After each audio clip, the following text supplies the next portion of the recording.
Now, I may have been clairvoyant when a month ago I was asked what the title for this sermon was, and I said, no thanks.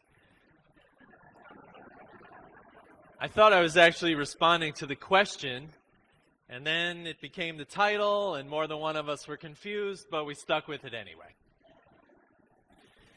It's odd to say no thanks on the Sunday before Thanksgiving. We are supposed to be cultivating gratitude, readying our lists for our feast table openings, and asking each other to consider gratitude. And many of us just don't feel it this year. Many are still reeling from the election, sad and angry, and if we let ourselves project further than January, we start to wonder what agendas will shock and awe a country that is hurting and divided. And this week it feels like that is true, and we are sobering up a bit. Sobering up from the realization that we elected someone who may or may not be our choice. And we are starting to see the political gears turn. To his credit, Mr. Trump appeared rather presidential in the 60 Minutes show this past week, seemingly less absurd than on the campaign trail. He spoke of his bombastic speeches as a means toward negotiation. I'm not sure I'm buying it, but it looks different. And appointees and strategists make it look rather challenging to get behind. That is a real thing to consider without even addressing behavior or character. Some appointees are inappropriate, unabashedly anti-Semitic, which makes our connection with our Jewish friends rather careful. Some have racist pasts. Some are denying scientific evidence that puts our environment in jeopardy. So, as we sober up, some from the election, we're still wondering what the future looks like. Am I speaking the truth? And some people are finding humor in it all. I heard a comedian this week say, "I love how Trump makes us realize just how adorable George W. was."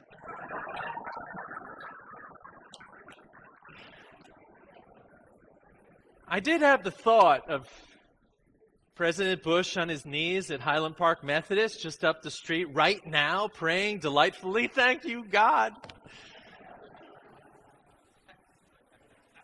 You can fill in the blanks.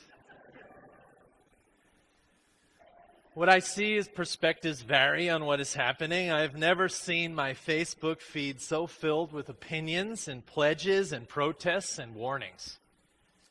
And I'm reminded every time I look that we aren't all the same here in this congregation. We are a church with high ceilings and wide enough space to hold Democrat and Republican and Independent and Green Party and Libertarian and others, even while we stick to our progressive values, which make it hard to see abusive and volatile people start to lead our nation.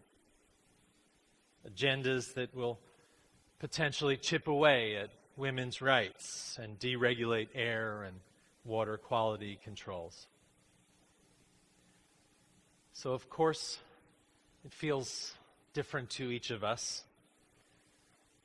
It is different for each of us. As my grandfather used to say, it's all relative. It just depends on who your relatives are. All the same, many vulnerable people are wondering what is next. Used to being told that they are lesser and in danger, now the volume may be turned up. One friend reminded me that he wasn't shocked about this election. He just saw this as a continuation of business as usual. The First Nation people who we in part symbolize in the Thanksgiving feast this week are used to people coming into their lives, telling them to move aside and waging full-scale environmental degradation agendas against them. And that isn't just something that's happening 300 years ago. It happened 3 weeks ago at Standing Rock. They are feeling vulnerable. So getting to gratitude in the midst of all this is no easy thing, and I am speaking my truth to you. But one key may be our hopes. I wanted to reflect back to you some of the hopes from last week. We collected over 800 little colorful papers that you wrote on, hopes for our country and our world. We collected them last week and we filled these containers up front as symbol of our collective hope for our world. A growing team of people are going to turn those hopes into wreaths between now and the holidays. You can sign up, but you can ask somebody at the Welcome Center if you want to participate. Here are some of the hopes you wrote. I want to give them back to you. You said, I hope we continue to progress as a country rather than repeat the mistakes of history. I hope that the LGBT, Muslim, black, female, and all minority populations in this country remain safe. I hope they know that they are valued. I hope we find the courage and strength to stand in the face of injustice, to treat others' pain as our own, to fight for love and family and our shared humanity.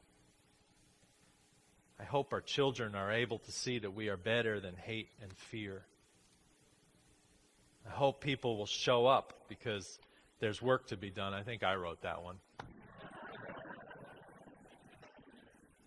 I hope for grace, someone said, to give it and receive it. And by doing so, make a more loving world. I hope that love wins. I hope that this election will serve to inspire our nation to vote. I hope our children do not fear being themselves and standing up for what is right. I hope that I can find the strength to stay committed to my fellow citizens and search out a path to a common good. Those were just some of the hopes that you wrote that we sorted through this past week. They were filled with pain and suffering, anger, and a future orientation that sees us as powerful. Hopes are a starting point for gratitude. They give us and shape us something of power when we are down. I think you came here last week not only to collectively make sense of the world, but to stamp your heart with hope. I did. And that is important, especially when you're feeling low. And that is why I started today with the Beatitudes. That famous sermon in the New Testament. Blessed are the poor in spirit, for theirs is the kingdom of heaven. Blessed are the merciful, for they will receive mercy. Blessed are the poor, are those who mourn, for they will be comforted. Blessed are the meek, for they will inherit the earth. The Sermon on the Mount has intrigued and fascinated the church for 2,000 years. They are words spoken to a broken people. People who were occupied by a brutal and terrifying empire. Overtaxed, overworked, struggling to make ends meet. Blessed are the poor in spirit because they look up to the heavens and know they are not in charge. Not comfortable in their ignorance or despair and struggle to know their worth.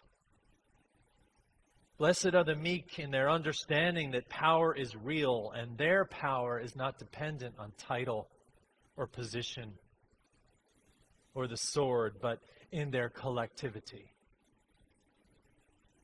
Blessed are those who mourn because they know how to lose, and that life is filled with suffering. They don't assume all will be fine, so they don't take it for granted. The Beatitudes are guideposts for those who know an unpredictable life. They point to a spirit that is not owned by others, but resides deep inside each of us. And they are also a source of comedy. Anybody see The Life of Brian? The crowd assembled, the preacher way in the distance. They say, what did he say? I think he said, blessed are the cheesemakers. What's so special about the cheesemakers? They said, well, obviously it's not meant to be taken literally. It refers to any manufacturer of dairy products.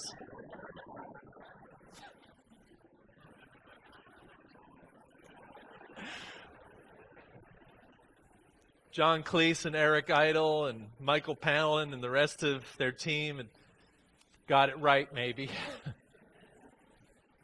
But they fell into a trap every translator of the Beatitudes has fallen into from year zero. They begin, blessed are. Depending on how you interpret that word, blessed, it's possible that we can find meaning in the passage if we change it to honored instead of blessed. The author and academic Jerome Nere, who studied the honor system in ancient Jewish daily life, says, the Beatitudes show Jesus giving honor to those pushed out to the margins of their culture. Nere believes that the 9 sayings are understood better when you first consider the last one. Honored are you when people revile and persecute you and utter all kinds of evil against you. In Jewish life, you were either a somebody or a nobody. If you were a somebody, then you were respected. But if you were a nobody, then you were reviled. What is radical about the message of Jesus here at the beginning of the Sermon on the Mount is he gathers those pushed to the margins and honors them and shows them the family they have. A human family that goes beyond the ones that they will sit with at Thanksgiving. You know they didn't have Thanksgiving back then, right? The Beatitudes were spoken to the multitudes, says the text, not to individuals. They are not personal. They are for the collective. I have always thought, like others, that the Sermon on the Mount asked personal questions of me, but I'm changing my mind. I thought it asked, are you humble? Do you work for peace? Do you love your enemy? Do you give to the needy? Do you serve 2 masters? Do you judge? Upon what foundation do you build? But if it's all about me, it makes little room for us. For us to see this call to the greater human family dwelling in the holy. If it's all about me, I make little room for blessings and honorings that happen especially when I am bereft and lost and losing and drained and drowning in my own sorrow. If it's all about me and my shortcomings or my elevated sense of myself, then I only hear, blessed are the cheesemakers. I forget that we are all doing this human activity together. We are all trying to witness the love of God, not just through words, but actions. That we all stand strong to lift up voices of those who get pushed to the margins, ignored, persecuted. If it's about me, I forget that the church itself can be a better family than I can ever assemble at a table of potatoes and turkey to argue about politics or to avoid politics or talk about football. If I make these questions about myself, I fail to see the sweetness in life when things look rather challenging as they do today. If it's all about me, then it can't be about us. It can't be that we honor each other, even those we disagree with. And we lose the capacity to be grateful for the sweetest things in life. I heard a story I thought I'd give to you today. When many churches are preaching about pilgrims and First Nation people and happily coexisting, about feasts that happened, we know it's not an easy story for us. We hope it was a peaceful feast that day, but we know the next year it was all massacres and despair. I don't want to talk about that story. I want to tell you a story about an old man on a public bus in Los Angeles.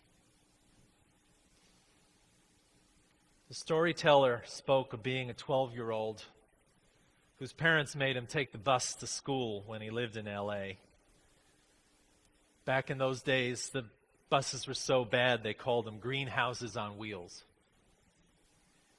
He said he was feeling rather rebellious one day on an empty bus. He sat in his rebellion on the elderly-only seat at the front of the bus.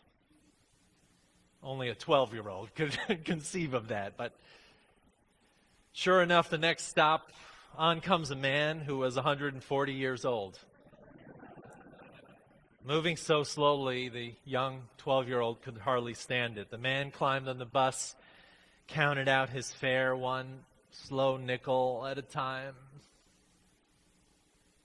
then came and demanded the elderly seat, even though there were empty seats all around. So the young man pushed over, and the old man sat down. The old man pulled an orange out of his grocery bag, and he said to the young man, "What do you think of this?" The young man said, "It's an orange." "Yes, but what do you think of it?" "I don't know," he said. The old man said, "You know, I'm not from here. I came from a place in Germany called Auschwitz."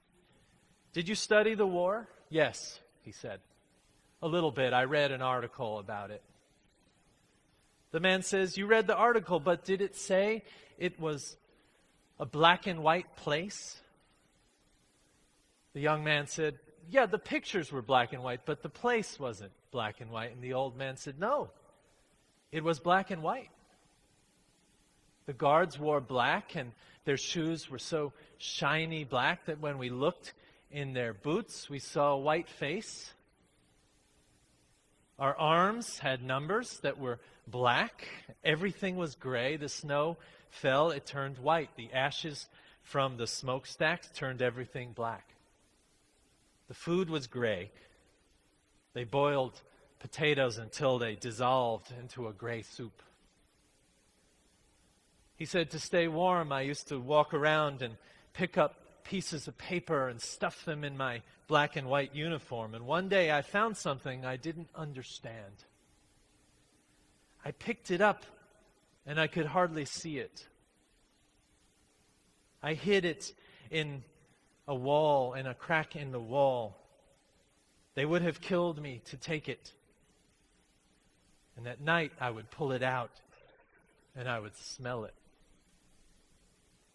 You see, I could have eaten it," he said, "this orange. I was so hungry. But I knew if I ate it, I would have nothing.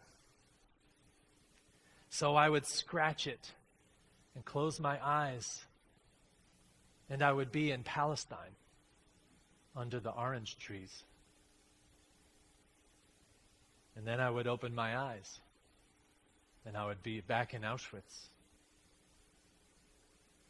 I couldn't eat it," he said.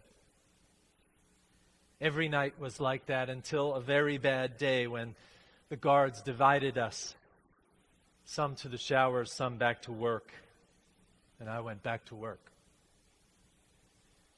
That night I gathered all the people left in the barracks and I brought out the orange.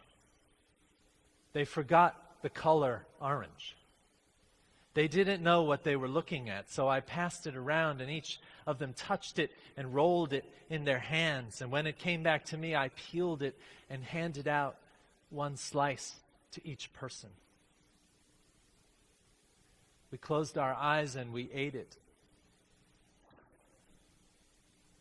Nothing was ever so sweet.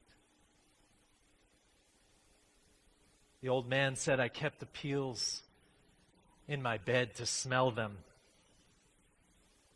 And when spring came, color returned to our black and white world, and the war ended, and I came here.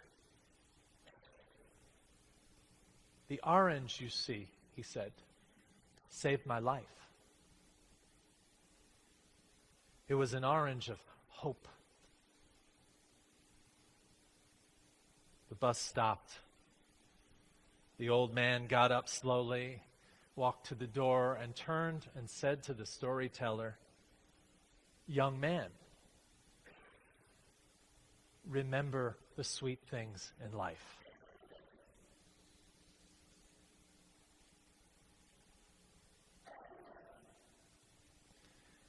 We don't need stories from the war to remind us to stop and be grateful, but sometimes they're helpful. Sometimes, like the poet says, with our lost feelings, we are saying thank you with the forest falling. We are saying thank you with the cities growing over us. We are saying faster and faster, thank you. With nobody even listening, we are saying thank you. We are saying thank you and waving, dark though it is. Sometimes we need encouragement to say thank you, to know that resides deep in us. A colleague of mine sent me a poem this week after intense conversations about our hopes and despairs that we have about our lives in this country, and she sent this poem by Marge Walker that said, "Did I forget to look at the sky this morning? How this autumn sunlight filtered through yellow leaves, the long ache beginning. And beyond the thinning tree limbs, were there clouds? Do I love the clouds enough, their comforting faces, their transitory properties, their steadfast return? What do I love enough right now in this moment of awakening?" These questions beg me to see through my own travails, through my fears I have of our time together, of our country and our world. They beg me to say, I am grateful for something.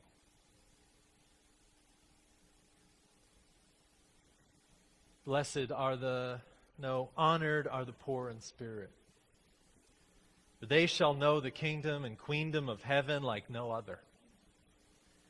And even in the poverty of soul that bleeds the spirit and challenges the strong to sit at Thanksgiving tables with those who will gloat or speak misinformed about politicians and their agendas, even in that poverty of truth or complicity, there is gratitude to be shared. Friends, no thanks is not an option this year. It is the easy way out. The hard spiritual work demands that we know what Soren Kierkegaard once observed. It takes real courage to grieve, but it takes religious courage to rejoice. And I would say it this way, that it takes courage to find hope and thanks, and religious courage to rejoice in the sweet things we have, even when the clouds hang low. I want to end today with Eugene Peterson's version of the Beatitudes. Take them as a gift to nourish the soul. They go like this. Coming down off the mountain, he stood on the plain surrounded by the disciples. They had come both to hear him and be cured of their ailments, and he spoke, "You are blessed when you've lost it all. God's kingdom is there for the finding. You're blessed when you're ravenously hungry, when you're ready for the messianic meal. You're blessed when the tears flow freely. Joy comes in the morning. Count yourself blessed every time someone cuts you down or throws you out, every time someone smears or blackens your name. What it means is that the truth is too close for comfort and that person is uncomfortable. You can be glad when that happens. Skip like a lamb if you like. For even though they don't like you, I do, and all heaven applauds. But it's trouble ahead if you think you have it made. What you have is all you'll ever get.